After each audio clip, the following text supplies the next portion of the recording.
Welcome to Mash the Gas Podcast. Mash the Gas Podcast. Your weekly breakdown of every NASCAR Cup Series race.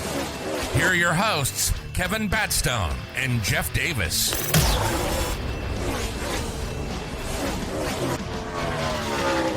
Welcome back, race fans, to another awesome episode of Mash the Gas Podcast. We are here to cover the FireKeepers Casino 400 from Michigan. I'd say a day late, but not a dollar short. I'm Jeff Davis. Joining me right now is Mr. Kevin Batstone. And Kevin, who mashed the gas this rain-delayed weekend at Michigan? Well, Jeff, I think we got to give it up, of course, to 23XI. We talked about them last week as, being a contender coming into this race, definitely fit their driving style. Look, the 45 of Tyler Reddick got it done, went out there, led 15 laps, led the final one that counted, of course, and got that McDonald's Toyota Camry to victory lane for the second time this year. Yeah, I thought that was pretty cool for Tyler Reddick. We saw his son run out there, and I thought he kind of pulled a Ryan Blaney in a way. I kind of feel like Ryan Blaney's the one who's always gone and got that checkered flag, found a fan or a kid, young guy, and then kind of, hands it off to someone in the crowd. But when I saw Tyler Reddick do that after his win, yesterday on Monday, I thought it was pretty damn cool. But like you said, man, 2 wins. So that puts him in, as far as playoff standings, that puts him in 5th place and 13, playoff points, Kevin. Yeah, great shape for those guys for sure. And, not to mention, who's counting points here for the regular season title. Tyler Reddick just overtook that. So, it's a tight battle there between the 45, 9, and 11 for the regular season championship. Not that comes with a whole lot other than some bragging rights, but 45 is strong. Those guys are showing why they need to be in the conversation. And they went out there and ran a good race. They did what they needed to do. They were strong on the overtime restart there. A lot of, I wouldn't say controversy, but a lot of conversations about should NASCAR have thrown that yellow for Martin Truex Jr. there to create that overtime situation. I don't know what you saw on your end, Jeff, there. I think NASCAR's been a little bit quick on that yellow flag trigger when it comes to 10 to go at these races to create these overtime finishes. Yeah, I'd agree with that 100% because I was watching the race and listening to Tyler Reddick on the radio, and he's like, hey, why did they throw the yellow? I don't see why they threw the flag. Martin Truex, spun, but no damage, no debris out there on the track. He was able to get going. No one passed him. So I don't understand why they threw that yellow flag, Kevin. Well, and I think this is going to be a conversation going forward here with NASCAR.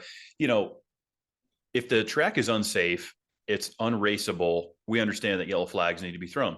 The 19 got up on the fence, was carrying a lot of speed through there. But here's the thing, Jeff, he didn't scrub up enough speed, I think, to impede, the traffic that was coming off of turn 4 there. Now, that said, it's a ball and strike call. Is NASCAR going to throw the yellow, or are they going to let him race back? If you're the leader of the race, if you're the 45 of Reddick, you're going, man, let's go. We want to get back to that white flag. Let's make this thing official. If you're sitting 2nd, 3rd, 4th, 5th, you want that yellow flag to go for the restart. So does it become a cause for entertainment? I've heard that argument. NASCAR is going to throw the yellow. It's going to create overtime. It's excitement. Boom, boom. It does. It gets people excited. But when it comes to a competition standpoint, right? Tyler Reddick's out there, best car, fast, got the lead, should win the race. Now he's forced in a position where he's going to have to defend an overtime, which he did. He went out there and won this race, but it certainly opened the door for a possibility for the 24, William Byron, the 54, Ty Gibbs to go out there and get his first win. I just thought NASCAR was a little bit quick on the caution, flag there, but I think that's going to be up in the air debate.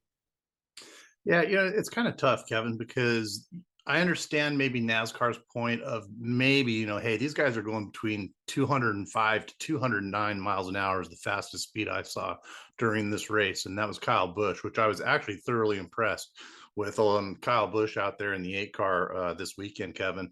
But, I think he had the top speed of the entire race of 209. So I was wondering, are they thinking, okay, these guys they're hauling ass. They're coming around the track quick. Should we throw the caution? I don't know. That's really tough to call. Like you mentioned, if you're the 45 car, don't throw it. We want to keep running, but you're in 2nd or 3rd or 4th. Yeah, let's get that restart. But it's not like, okay, I can understand like when Corey LaJoie did his jumping jacks and flipped his car around a few times. That's when you throw a caution. But we'll get into that in a little bit, Kevin. Yeah, no, I think you hit the nail on the head there for sure. Unique situation here, right? We had rain coming into Michigan, and I think NASCAR and the Michigan International Speedway did a great job accommodating the fans and, just the on track action throughout the weekend, given the fact that we had a lot of wet conditions. And those Air Titans did a fantastic job drying the track. Obviously we saw what happened with practice and qualifying.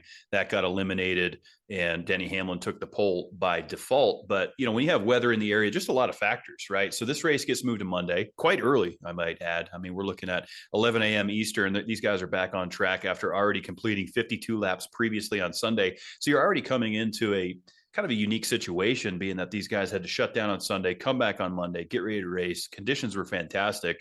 And overall, outside of the LaJoie incident, outside of Truex getting up in the fence, I thought it was a pretty clean race, Jeff. For a 2-mile racetrack, no plates, these guys going, as you mentioned, well over excess of 200 miles an hour into turn one. I think Michigan is a fantastic racetrack. It's proved why it belongs in the Cup Series. Some even have argued it should be in the playoffs. But overall, I thought the FireKeepers Casino 400 delivered. Tyler Reddick did exactly what he needed to do, and that was go out there, run his race, stay clean, lead laps when it counted. And he was there, man. Second win, leader of the points now with 2 races to go. This guy's got to be feeling good. He's got to be feeling completely, just totally elevated, man.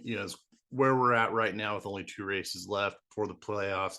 He's running solid. So, yeah, I'm sure they had a great time last night, and they're probably got a lot of headaches this morning with a few hangovers.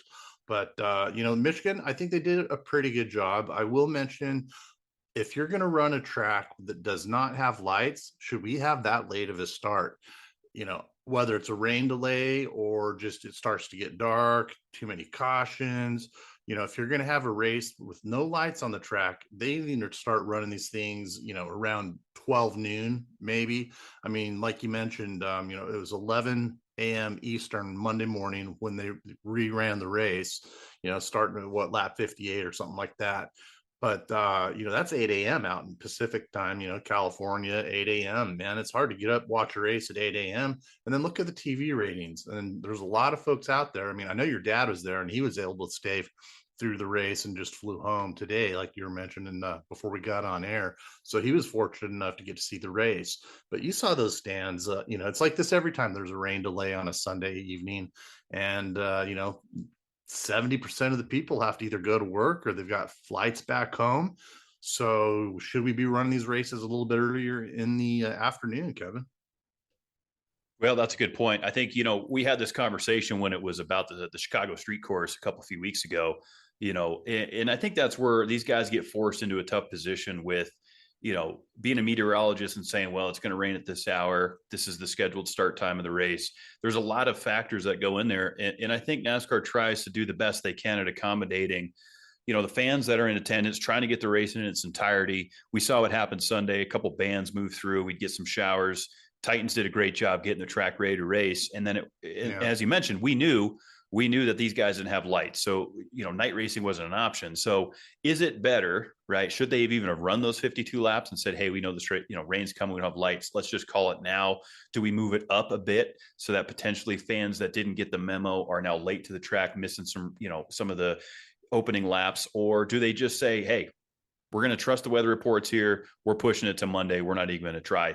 It's tough, man. There's a lot of factors there. There are. And I think they actually, I think they did the right thing as far as going ahead and starting the race on Sunday. So a lot of the fans could at least see the 50 to 58 laps that we did run. So they did a good job there. And like you mentioned, the Air Titans there, they did a great job of trying to get this track as dry as possible.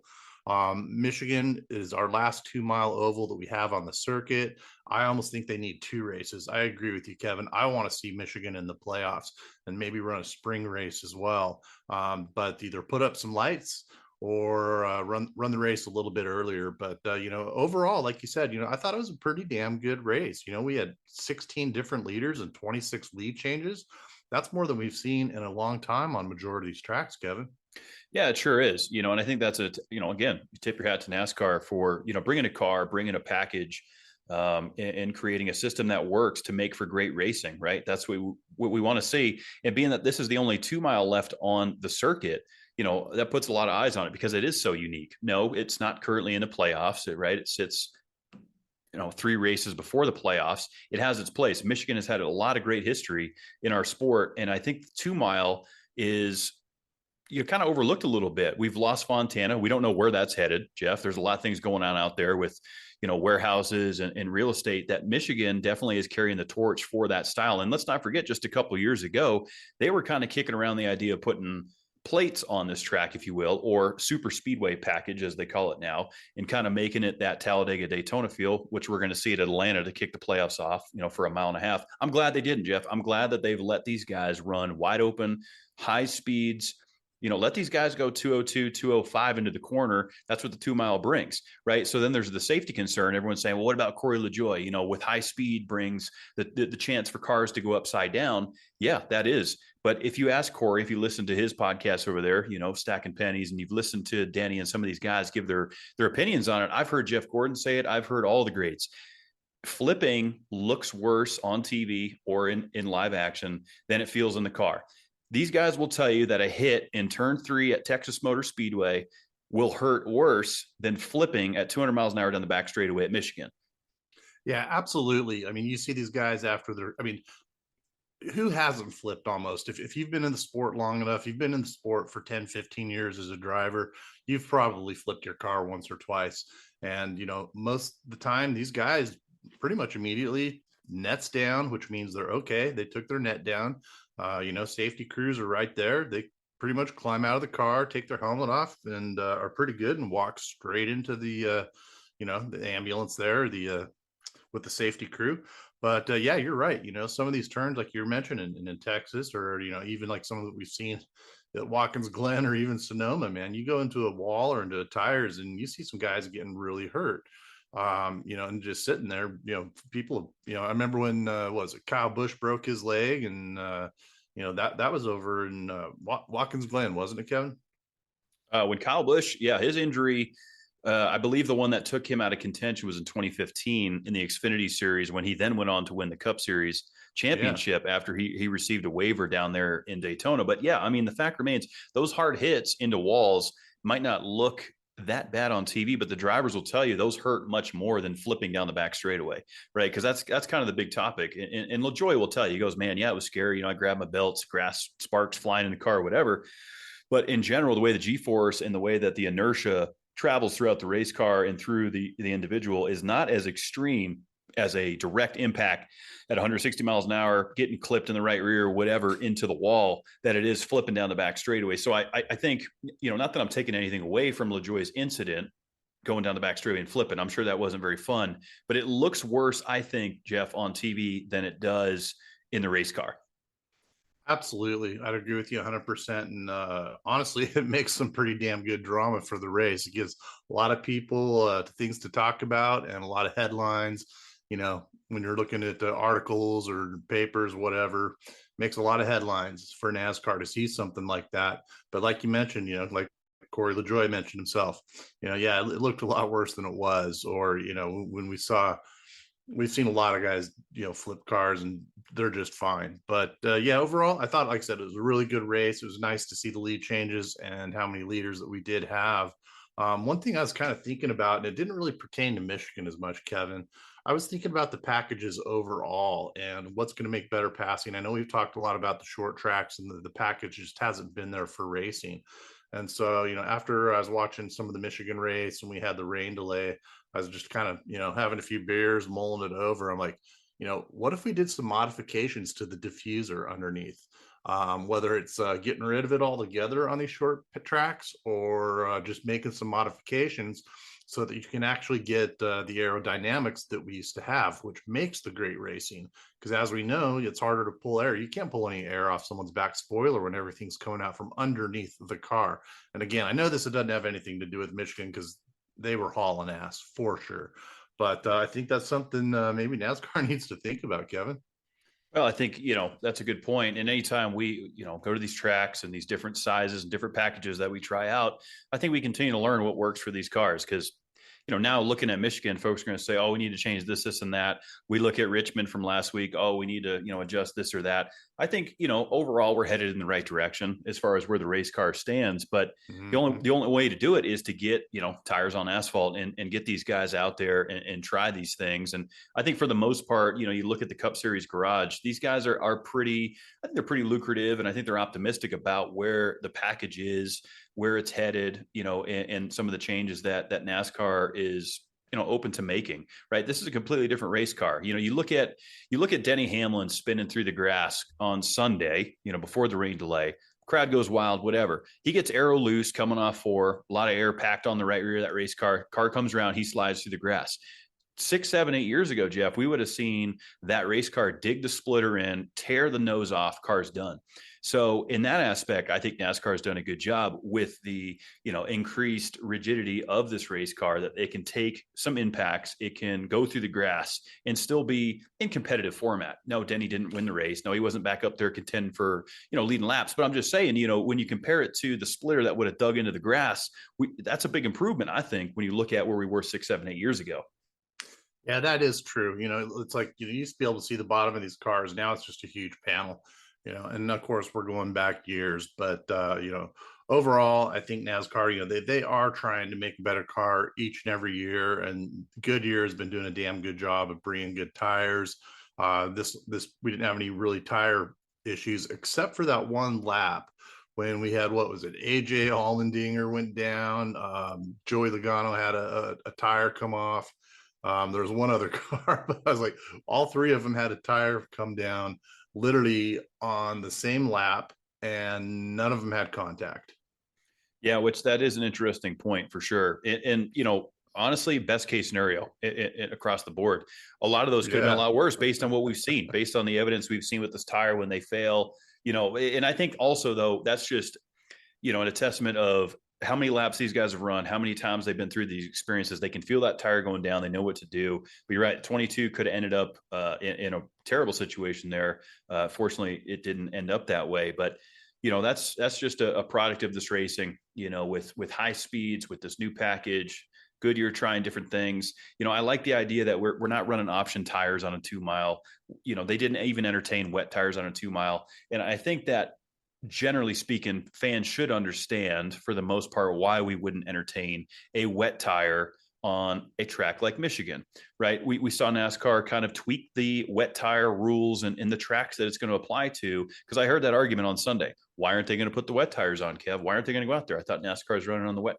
You can't put those guys out there at 202 miles an hour into the corner in a wet track. Banked 2 mile is too much. So I agree with them dialing that wet package down to tracks where it makes sense. 1 mile like Phoenix, like New Hampshire. That's where it applies. You don't do that at a track like Michigan. Absolutely not. And honestly, Kevin, the soft tire with that compound, I don't think it would be able to hold up at over 200 miles an hour. It's just not something they can do.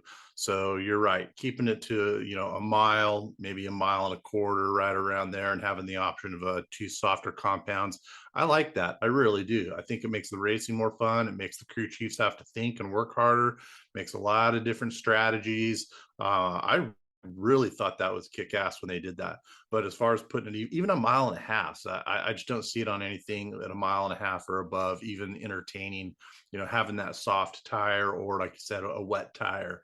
It just wouldn't work, Kevin. Yeah, no, I don't think it would. So, given the circumstances, we come back Monday, conditions are great, 70 degrees, sun shines out, and we go back racing. And so, fuel mileage comes in. These guys start figuring out what's the strategy going to be. How are we going to get out there? Let's play the, the strategy game a little bit. And, I got to tip my hat to Randall Burnett in the 8 of Kyle Busch over there at RCR. Those guys really were aggressive with strategy. And, no, it didn't get into victory lane, but it did get Kyle a 4th place finish, led 24 laps. That 8 car showed some speed. That was really their only hand that they had to play, Jeff. These guys are in a must-win situation. We see what happens with, the 3 of Austin Dillon. He's no longer playoff eligible since we last visited. They are going to appeal that in the morning. That could complicate things, but RCR needs to go out and win. That's the whole name of the game. So I like that strategy. Those guys were aggressive. They took 2 tires. They got Kyle out there. No, it didn't win him the race, but I really agree with that strategy. And you even heard Kyle Busch afterwards. I mean, he didn't say this, but he led 24 laps. But what he did say is we had an 8th place car, and we were able to turn it into a 4th place finish. So I'm happy with what we had. And my jaw dropped, Kevin, when I heard Kyle Busch say, we actually did really good for what we had. So I'm proud of our crew. And I was like, damn, Kyle being positive this year, man, I did not see that coming, Kevin. Well, and I think with Kyle just being with this organization has kind of, I don't want to say humbled him a bit, but it has. Yeah, I guess it kind of has. I mean, he's been in a lot of situations that he necessarily wasn't in with JGR. And we've dug on RCR a bit, and we all know that they're not necessarily a Joe Gibbs, a 23XI, or Hendrick. But these guys are battling hard, and they're making the changes that they need to make. They got rid of Andy Petrie, competition director. They're in the news this week with an appeal coming in the morning with Austin Dillon's situation. These guys are just trying to go out and win races. And I like the aggressive call there by Randall Bonnett. And Kyle Busch just driving the wheels off that thing, trying to do what he could to get a win. Wasn't enough. The 45 of Reddick and the 24 of Byron, man, those guys were fast. Hendrick, let's not sleep on them. They showed up with a lot more speed than I thought they were going to, Jeff. Those guys ran pretty strong throughout the weekend. Byron had a chance to win this race. I thought when that caution came out, to put us into overtime, I thought the 24 was going to win.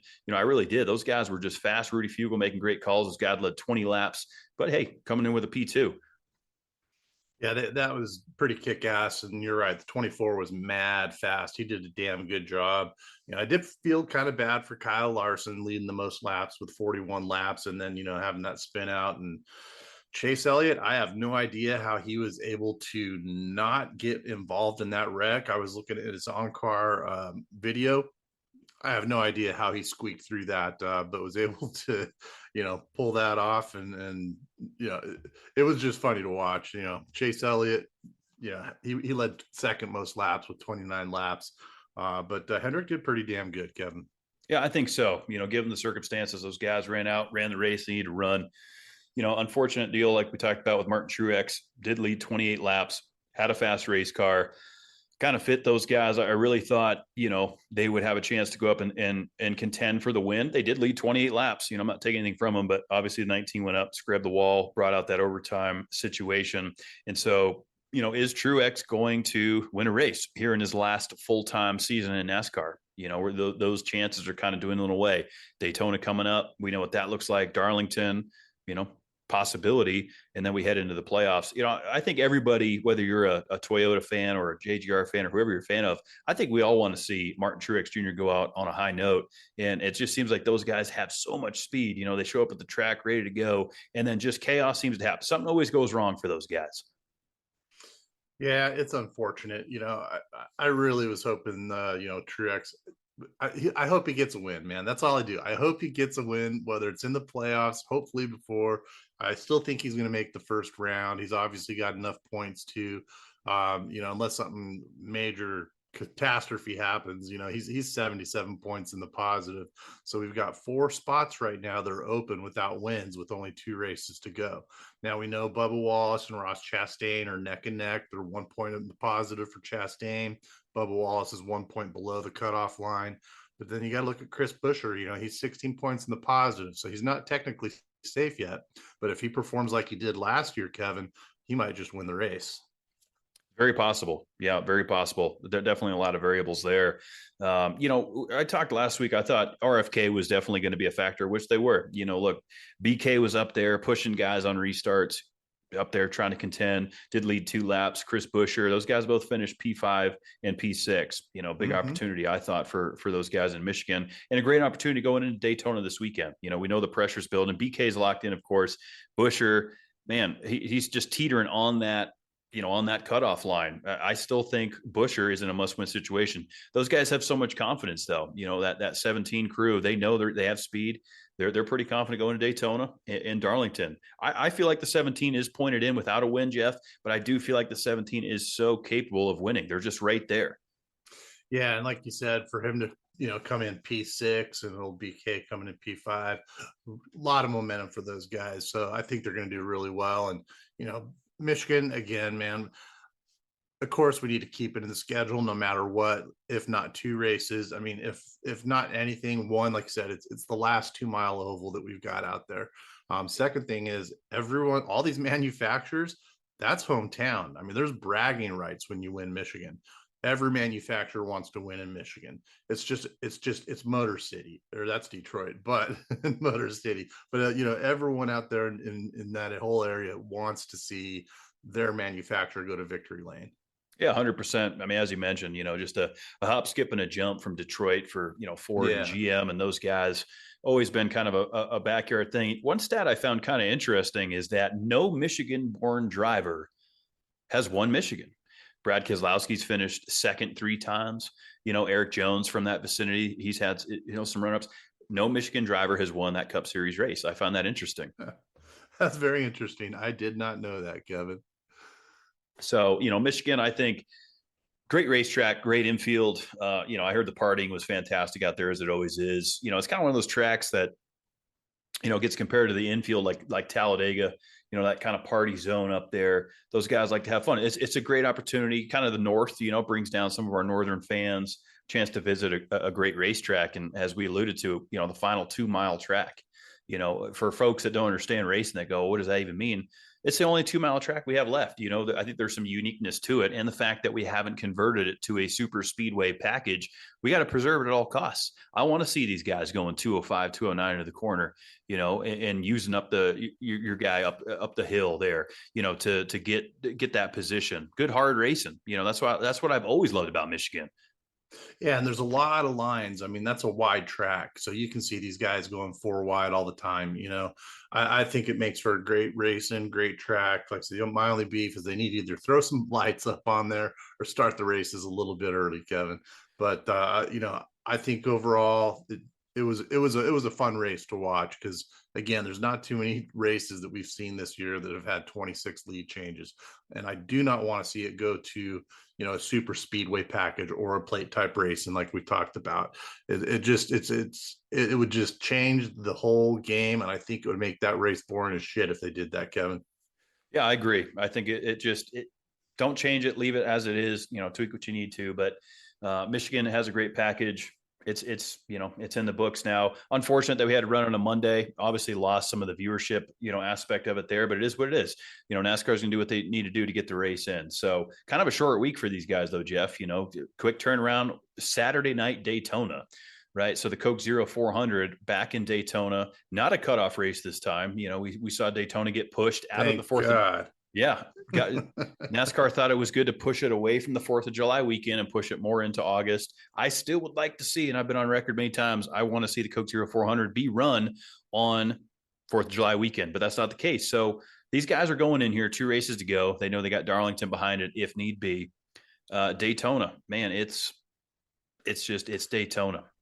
It's a different beast, man. And, if I'm going to apologize in advance to the kids if you're out there, but old Lee Duffy is replacing Rick Allen next week with his debut, doing the play-by-play coverage for the Cup Series, and Rick Allen is going to only be doing the Xfinity Series. So if anybody's ever watched Eastbound and Down, like Kenny Power says, you're fucking out, I'm fucking in. So I don't know why they put Rick Allen, didn't give him out through the rest of the year. I don't know if it's a contract deal or what, but I don't understand why they didn't let Rick Allen finish out the rest of this year while bringing in Lee Duffy from the IndyCar Series, Kevin. Yeah, kind of interesting transition there. I was reading a bit about it here before we jumped on. Rick Allen, I think, has earned his keep. I think he's a great play-by-play announcer. Great chemistry with Letarte and Burton. I think all those guys do a great job. Lee Duffy, a lot of energy. I do like listening to the way he calls IndyCar. Any motorsport I've heard him touch, he does a great job. And I'm optimistic that he's going to do great work. With Xfinity Series moving away from the NBC Peacock side and going to the CW here once we get into the playoffs, that's going to be interesting. I don't know a ton about it, Jeff. The CW is going to be kind of the home of Xfinity going forward. A lot of changes. We know Junior's going over to, the new stream services here in 25. So a lot of changes coming up as far as how we hear these races called. But interesting, Lee Duffy coming in and to make his, I don't want to say debut, because we've certainly heard him touch road courses and be involved in NASCAR in the past, but to be the lead guy, you're going to kick that off at Daytona. It should be interesting. Yeah, it will. I mean, I know Lee Duffy is a great commentator, and he's got tons of experience with everything that he does cover, and he's been in motorsports for so long. I just kind of thought it was a little odd that they would kind of not let old Rick pull out the rest of this year. I've always liked Rick Allen, so you know interesting. Don't know the ins and outs of it, but as far as the streaming services and the schedule changes and so many different channels having this race and that race or this series and that series, I think if you're going to have all these damn streaming services, man, NASCAR, why don't you just come out with your own stream service, and that way you can catch every single race, every single series. We don't have to worry about not having to be able to see qualifying because it's on one channel, or practice because it's on another channel, or be able to see either one. Because I know all the folks that are playing fantasy out there like we do, you want to watch that practice, you want to watch that qualifying, you don't want to just hear the results because you couldn't get it on some channel that wasn't broadcasting it. And that's happened to me a couple times this year. So I don't know. I'm not a big fan of all the changes as far as all the different channels and streaming services and all the shit that they're doing with who gets what. And, I don't know. It's making me frustrated. I guess I'm an old fart with the old sport, and just, put it on two networks like we've always had it, Fox and NBC, and whether that's going with USA because it's part of the NBC network. Fine, I get it. But doing 5 races on a streaming service only, or everything on the CW network for the Xfinity series, it's just they're throwing it around so much on who gets what and where it's going to go. People are just going to start losing interest because, dude, I don't know where's the race this weekend, or I know where the race is going, but what station it's on. Do I get that streaming service? Do I have that on cable? It's too jacked up, Kevin. Yeah, and I think that's, an unfortunate deal of just kind of where we're at with the way that broadcasting works, whether it's the NFL, NHL, MLB, you name it. People are having to pay much more out of pocket to buy packages and different streaming services to get the sports and things that they love. We go back to the Speed channel. Speed was fantastic. Dale Jr. has been very vocal on the download about we need kind of NASCAR TV or a stream service or whatever that focuses, specifically around NASCAR. It's tough to do, right? Because we have these national races on, say, Fox for the Daytona 500, or NBC for some of our bigger races like the Brickyard, or some of these playoff races and the championship at Phoenix. Those major networks do cover it, but it's tough because not everybody is always going to have access to all the stream services. So I just think we're in this weird transition to streaming and different networks getting involved. And as we mentioned, Lee Duffy coming in, kind of shaking up the way that the broadcast goes, and how race fans get their, be able to view races and get their stats and information. Of course, the NASCAR app's great, but I agree with you. I think overall we kind of need to get it dialed in a little bit better, or you're going to end up losing the viewership and the fan engagement. You're always going to have fans at the track. I think, Michigan, Texas, you name it, Kansas, those guys do a great job in their market of bringing people in. But from a national perspective of the guy that's never going to leave his couch and just wants to watch the race, that's becoming more and more difficult. I've seen that. Social media complaints, oh, I don't have USA, I don't have this, that, and the other. That's just where we're at. So I think that's going to be a battle, no question, going forward as far as how we cover the sport. Yeah, it is, and it's unfortunate, but well, Kevin, it's about time to see what's going on. Let's turn the page, and what are your thoughts on Daytona, Kevin? Well, I think Daytona is just that. It's a beast. Everyone thinks Daytona 500. Let's not forget we have a 400-mile here, and this is a chance to shake up the playoffs. Now, tomorrow morning is going to be crucial, Jeff. Does RCR win the appeal? Is Austin Dillon back in the playoffs? If that's the case, then the window gets a little bit more narrow, especially going into a track like Daytona, where you can have a guy upset the field and find his way into the playoffs. So that's just how I think of Daytona. It's a track that upsets a lot of people. It's hopes and dreams. It's the world center of speed. It's fantastic. The history there is great, but it is definitely one of those tracks that will make or break you. You're either going to get in the big one, or you're going to go out and get a win and get in the playoffs. There's a lot of factors here, Jeff, with only 2 races to go.